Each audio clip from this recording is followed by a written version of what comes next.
Madini alım boyunca özü jana Basrada turib Basrada жүргөн Çoğ alım, ha. bir немеден жакшы. Абу Ханифа боюнча аябай жакшы пикирин айтып. Ооба. Бирок Абу Ханифанын кийин келип атпайбы? Мал? Келип немен устат болду. Ali. Анан ошол кийин келсе, ошол эле Иракта турса, ошол жанагы эмен Куфанын жанында Басрадачы. Эмнеге анын сөзүн айтып калышат дагы? Ali'niki. Андан мурунку Абу Ханифанын сөзүн мисалы хадистеги нетип алышпайт. Sözgü düşündüңөр да? Ali ibn Madini hadis iliminde çoğ alım. Вовчиктер дагы, башкалар дагы жакшы баалайт анычы.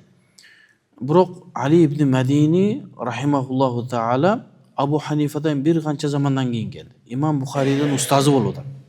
Анан эмне себептен Имам Бухарийди Ali ibn Madini угаттагы андан мурда келген Имам Абу Ханифаны укпайт. Эми Абу Ханифанын менен мухаддистердин hadis илимин окугандардын ортосунда кичине душмандык бар. Эмне душмандык?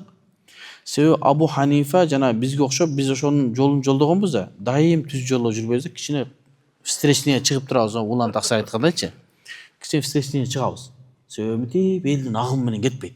Абу Ханифа да элдин агымы менен кеткен эмес. Өзүнүн оюн так айтып, бирөө ким каршы чыгат чыкпайт, өзүнүн оюн айткан. Абу Ханифага чейин илим суроо жооп болгон. Сахабалардан келип сураган, жооп берген. Эгер мындай болуп калсачы десе, ошо болдубу деген. Жок десе, анда болгондой келип сурат. Табииндер дагы ошондой болгон. Мухаддистер ушинтип атканда, Имам Абу Ханифа келгенде да токтогула. Мындай жол менен кетсек болбойт. Суроо жооп боло бере турган болсо, эртең алым өлүп калса, андан кийин дагы бир алымга муктаж болобуз суроого жооп берет. Биз илимди эмнеге салайлы? Эрежеге салып, эреже түзөлү деп Абу Ханифа эреже түзүп баштаганда мухаддистерден душмандык башталган. Сен пайгамбарыбыздын же болбосо мурдагы алымдардын жолунан башкача кылып атасың. Бизде кандай болгон? Мешитке отурган ан фулан жана ровилерди айтып, ани наби саллаллаху алейхи вассалам хадис бир кетти. Ан фулан ушундай болгон да. Пайгамбарыбыз Абу Ханифа айтып жок, мындай болбойт. Бир хадисте отурабыз, ушундан кандай өкүмдөр алынат? Жазабыз. Сенде эмне далил? Мына маселе мындай болду. Бир маселени 6 ай 3 айга чейин талашып, анан кийин акыркы немесинде Мухаммад бин Хасан Шибани жаз, өкүм мындай болду. Куфада ким каршы болсо келсин, өзүнүн оюн айтсын, далилин алып келсин. Аны мен мунакаша кылып, аны отургузуп, кайра туура эле айтыпбыз деп, ушундай кылып жазып баштаганда мухаддистер менен немелердин арасында душмандык чыккан. Эмне деген? Анан ошо ар кандай айыптарды айтып баштаган. Аны неме ошол айыптарга тиги жибек жолунда жооп берип атабыз. Мухаддистердин айткан айыптарына. Эмне деген? Сен мурдагы алымдардын жолу менен кетпей атасың деп, бул хадис билбейт. Бул хадис билбейт, ошон үчүн жанагынтип хадисти риваят кылбай тиги маанисине өтүп кетти. Десе Абу Ханифа жок, мен ага силер кыла бергиле, мен өкүмдөрдү чыгарайын. Максат өкүмдөрдү чыгаруу. Бул өзүнчө башкача экен. Бул башкача экен. Бунун илими башка. Ошентип атпайбы? Ол жобой чото башкачараак айтты, башкача окуган окшойт деп. Абу Ханифа да ошенткенде сен башкачараак кылган да, мурдагыларды карабайчы. Өзүнүн жолун, өзүнүн эрежесин тартипке салып баштаганда ошондон душмандык болгондагы дооматтар көп айтылгандан кийин мухаддистерди жакшы көргөн аалымдар мухаддистердин жолу менен кеткенде Абу Ханифаны карап, Абу Ханифа ошодо өнүгүп, өсүп, Аббасилердин мезгилинде өзүнүн шакирттери казы болуп, бүтүндөй Аббасилердин мезгилинде фатва ошолор берип, өкүмдөр ошолорду жазып, ошентип отуруп, халифалар Ханафи мазхаб менен өкүм кылган. Салажика, Газнавилер, Аббасилер, андан кийин тиги Умавилер,